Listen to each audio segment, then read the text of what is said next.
Hello everyone! Prenuptial day here at Georgetown, only here at Monte Vista. As you can see, busy na po yung couple natin with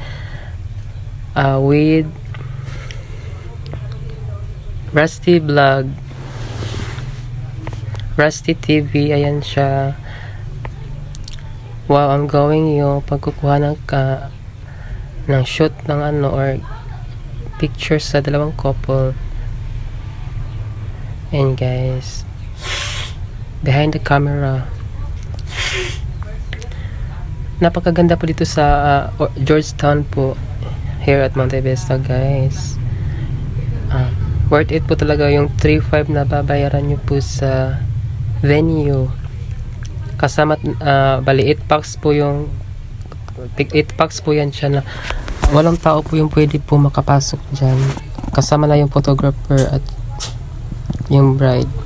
At saka maganda po yung mga ambience dyan sa loob po. May mga koi fish at saka reindeer na mga hayop. At saka pwede din kayong magpitas dyan ng grapes.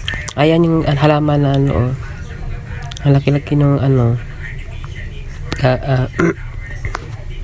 badyang. At yan, dyan po ako sa may bridge na maliit na bridge na nakatanaw sa mga couple na yan. Ayan po sila. At ayan guys, dyan dami-daming mga koi fish dyan sa baba.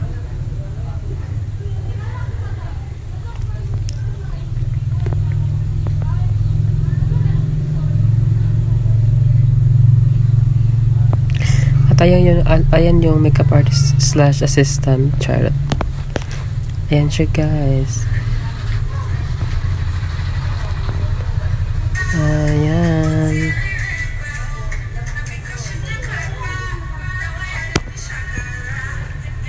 Ayan si Raz TV guys.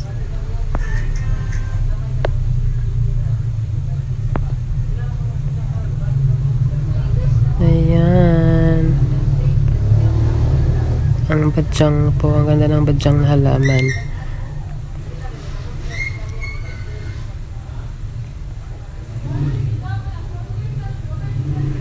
Ayan, finally, andyan sila sa taas ng puno. Para siyang house tree po. Ayan. Ayan po, napakaganda po ng paligid dyan.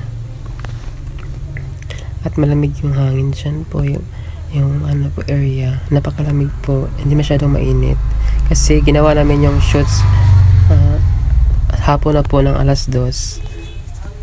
Ayan guys, ang daming koi fish.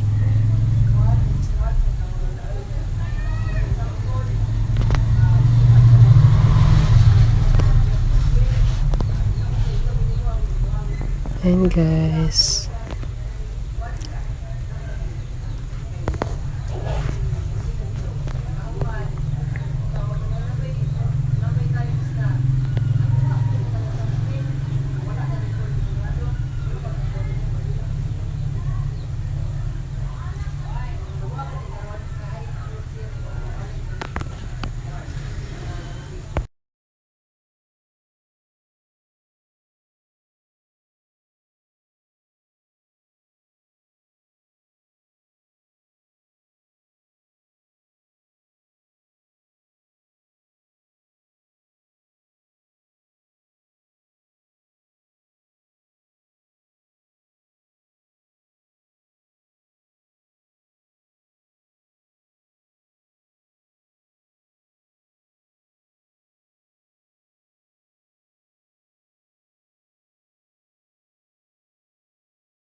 Ayan po, ang ganda-ganda po ng view dyan. Dyan po sa may swan boat. Ayan.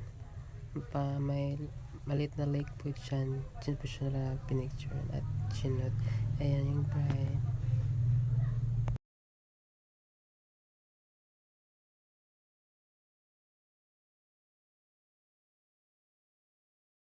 Ayan po, finally po, andyan na po ako sa tuktok po dyan sa overlooking yung view po na New Zealand inspired. Yeah, as you can see, makikita niyo po dyan yung mga kalabaw na kumakain ng damo at yung mga bahay na mga made in wood. At saka yan, parang may ano siya, mayroon siyang wind, electric wind. Ayan. Ayan sila guys, yung couple, tsaka si Res TV. Ayan po ako. At ayan po, dito na naman ako sa kabila nagkumuha ng angle. Kasi mas maganda po dito yung view eh. Ayan siya guys. You can see the wind electric or electric wind tower. I'm not sure. Pero electric wind talaga yan. Ayan po ako guys. Napagod na po ako. Yung mukha ko po para na po siyang pagod na pagod siya tingnan. Charot. Ayan po ako. Pauwi na ako. Pabalik na po ako niya sa aming room. Ayan. Medyo malayo-layo po yung lalakarin pabalik dun sa room namin. At ayan po.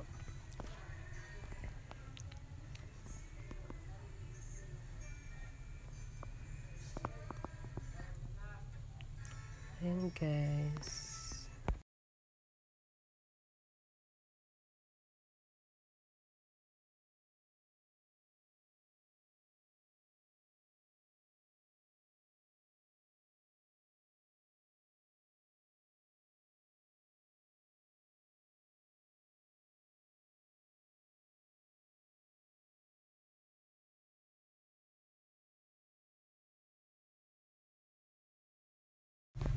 Ayan, finally.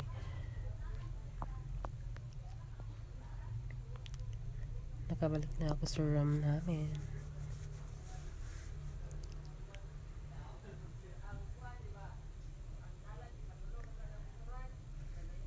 Hanggang dyan lang po. Bye-bye.